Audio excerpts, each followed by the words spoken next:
Selanjutnya, hikmah yang keempat, Ibnu Athaillah As-Sakandari berkata, arih nafsaka minat tadbir.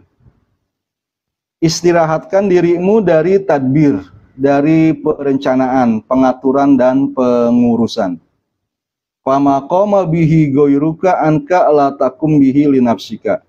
Apa yang sudah diatur oleh selainmu ini di beberapa syarah diarahkan kepada segala sesuatu yang sudah diatur oleh Allah, maka kamu jangan mengaturnya untuk dirimu sendiri.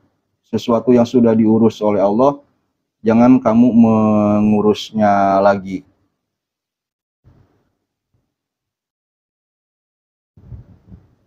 Saya pikir ini juga mesti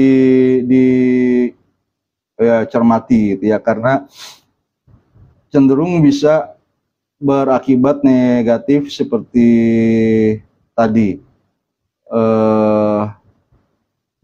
pasrah atau tawakal yang lemah.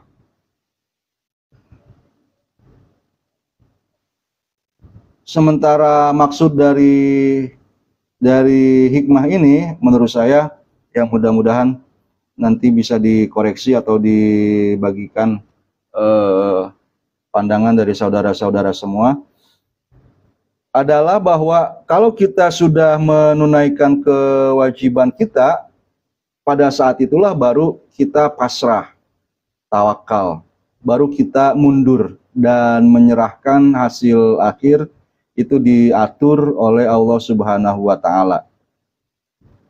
Sebab ya banyak sekali hal-hal yang berada di luar pengaturan atau pengendalian kita.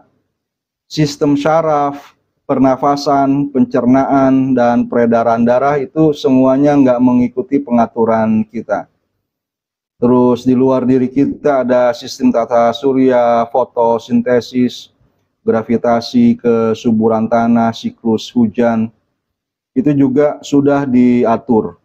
Tadi saya singgung bahwa kita harus mempelajari prinsip-prinsipnya, mengantisipasi dan menyelaraskan diri dengan itu lewat teknologi-teknologi yang di satu sisi membuat kita tambah nyaman, yang di sisi lain tidak merusak alam. Nah, pengaturan ini menurut saya juga terkait dengan bagaimana kita mengatur perilaku kita, yang hidayahnya itu sudah diberikan oleh Allah Subhanahu wa Ta'ala dalam bentuk terakhir berupa Al-Quran. Allah Subhanahu wa Ta'ala di dalam surah Al-Kahfi menerangkan bahwa dirinya itu adalah zat yang layak mendapatkan pujian karena sudah menurunkan Al-Quran. Alhamdulillahilladzi anzala ala abdihil kitab walam yaj'allahu iwaja. Qayyima. Nah, kata qayyim itu lurus, itu juga bisa berarti sebagai pengatur. Jadi kita tidak perlu membuat aturan, tidak perlu membuat pengurusan, karena Allah Subhanahu wa Ta'ala sudah menyediakan hal tersebut berupa Al-Quran. Tersedianya Al-Quran itu sama dengan tersedianya bumi tempat kita hidup, kemudian ya pengaturan Allah Subhanahu wa Ta'ala yang lain yang sesuai dengan kebutuhan kita. Sebagaimana ada isyarat ini dalam 5 surah Al-Quran yang dimulai dengan kata Alhamdu. Yang 4 itu terkait dengan Allah sebagai pengatur alam semesta, dan yang 1 ini, yang surah Al-Kahfi, terkait dengan Allah sebagai pengatur perilaku kita. Jadi tugas kita adalah berjuang agar Al-Quran menjadi pengatur dalam kehidupan pribadi kita, juga dalam kehidupan sosial.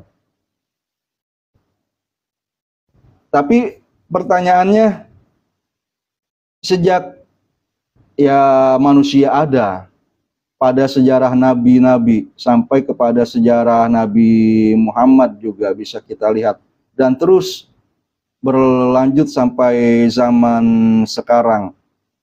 Musuh-musuh Allah itu berusaha memalingkan manusia dari wahyu, memalingkan manusia sekarang dari Al-Quran.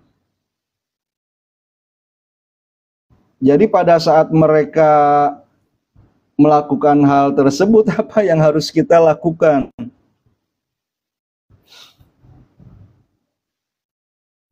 Ketika korupsi merajalela di Indonesia, itu kan berarti jelas bahwa Al-Quran tidak menjadi pengatur. Nah, pada kondisi ini, jika kita istirahat atau membebaskan diri dari perjuangan untuk membuat tadbirullah, pengaturan Allah itu bisa diterapkan, lantas kita membiarkan ya raja-raja korup dengan antek-anteknya berkuasa, ya saya pikir kita tidak mengerjakan pesan Ibnu Athaillah di dalam hikmah yang keempat ini. Nauzubillah. Bisa jadi bangsa Indonesia ya sudah tidak bisa memanfaatkan sumber dayanya di dunia untuk jadi sejahtera, juga tidak mendapatkan keselamatan. Nanti di akhirat ada pembalasannya, misalnya seperti itu. Pembalasannya maksud saya harus diusahakan di dunia. Itu dan termasuk dalam hal ini arih nafsaka minat tadbir, membebaskan dirimu dari pengaturan, itu berarti memperjuangkan pengaturan Tuhan supaya bisa tegak pada diri kita dan di masyarakat.